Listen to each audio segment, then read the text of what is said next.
Covering every county, this is your statewide newscast. Arkansas Today.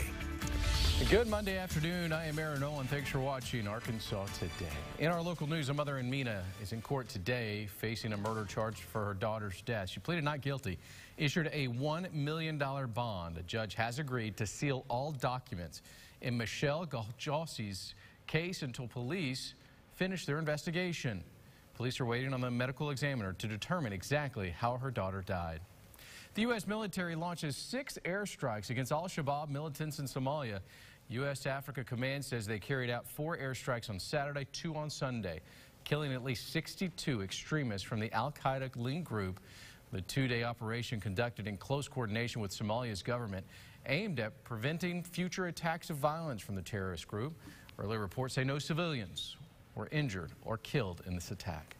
Navy sailors on the USS Truman arrived home for the holiday Sunday as families held signs and waited ashore in Norfolk, Virginia. The aircraft carrier returned their loved ones after an 8-month deployment. The 6,000-person crew was the first to enter the Arctic Circle in close to 30 years. An American Legion post became the first in the state of Arkansas to be honored with the Purple Heart Post designation. The Herman Davis American Legion Post 197 in Manila was honored over the weekend. The award recognizes a post that has members who have received the Purple Heart Medal. This group in particular was honored because of their dedication to helping wounded veterans. And we want to bring recognition to those because they did make the ultimate sacrifice in a combat situation and served our country, and that's why we want to honor them and make sure that they are absolutely recognized. The American Legion Post 197 currently has 3 Purple Heart recipients. A new method of screening for concussions could help identify head injuries that may not seem serious at first. Benita Zahn reports. Head injuries suffered on the field of play aren't always obvious. That tackle in football may seem routine. The soccer ball your child heads, or a collision between players, even an elbow to the head on the basketball court. How would you know if it was severe enough to cause a concussion if the child doesn't black out? It may be a day or so before the symptoms appear, like lethargy, nausea, vision problems, headaches. And then what? It's a brain health assessment tool. Physician assistant Michael Ungerland is trained in the ClearEdge system. It's the latest local entry into the concussion assessment field. Athletes can undergo a baseline screening before there's trouble, so their normal is recorded. In the event they suffer a head injury, a follow-up test can determine if they've suffered a concussion. So this is not a test that we're going to do immediately after the head injury, because most concussion symptoms start a day or 2 later. Whether baseline or post-incident, ClearEdge scores your cognition. It does that through simple testing, measuring time to complete a task. You're going to stand side by side, eyes open, okay, hands on your hips. Balance and motion are also scored.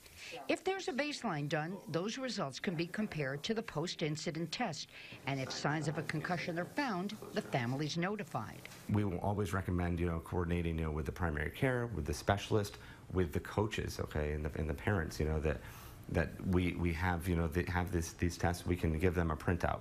The evaluation is non-invasive, no needles or drugs, and can be repeated to see how the person is recovering. ClearEdge is planning to bring this technology to some schools for baseline testing. Hey, over in Faulkner County and Conway, people were stranded on a Ferris wheel Saturday night. The Ferris wheel is up right now for Conway's Christmas festival, but take a look at the pictures as folks had to be escorted off. The riders were safe. Luckily, no one was hurt. Ever feel like tired of those robocalls here on your cell phone and there's really nothing to do about it? Well, there are a few solutions to block those pesky calls. You could block them manually each time they call you, but man, would that take a lot. The method might be futile since scammers tend to change their numbers constantly. Some carriers and phone brands allow users to download apps that let you block calls that are likely to be fraudsters. Finally, the most effective method is to limit calls to only those in your contact list. California dropping a plan to tax text messaging. I thought it was crazy when I heard it. State regulators say a new FCC ruling is preventing them from imposing a tax on text plans. Tough to say. The state hoped to add new monthly fees onto wireless customers' bills to increase funds for programs that bring connectivity to underserved residents. Regulators were scheduled to vote on the measure January. But the FCC issued a new rule December 12th determining text messages to be an information service, not a telecommunications service. This time of year, kids are rushing to get their letters to Santa, but one fell short here in the natural state. This deflated delivery was meant for the North Pole, but that balloon ended up in a woman's horse pasture in Hot Springs. Susan Watkins found this letter from a child named Victor. She'd like to fulfill his Christmas wish, but without an address, she's left hoping to find more information. And new toy to play with. Signed, Victor Daniel. Yeah, we'd love to get a balloon and tie a toy to it and say it's from Santa and send it back to him. Watkins having a hard time figuring out the last name. She thinks it's Daniel, D-U-N-N-E-I-L. We put a picture of the note on our website along with information on how you can reach out if you think you know who maybe, what little guy let that balloon or little girl let that one fly up to the air.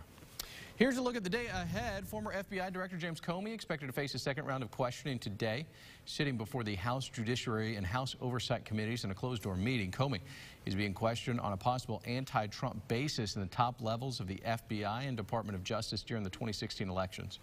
The New York trial for the 4th of July Statue of Liberty protester begins. Teresa Okomo is facing trespassing and other misdemeanor charges after climbing the bottom of the statue. Okomo says she was protesting President Trump's immigration policies. And on this day in 1989, The Simpsons' first full-length episode premiered on Fox. The Simpsons roasted an open fire in the 2019 satirical cartoon will break the record for most episodes of any scripted TV show in U.S. history. And 115 years ago, the Wright brothers take flight at Kitty Hawk, North Carolina. The brothers' first 12-second flight paved the way for modern aviation. Look, a win is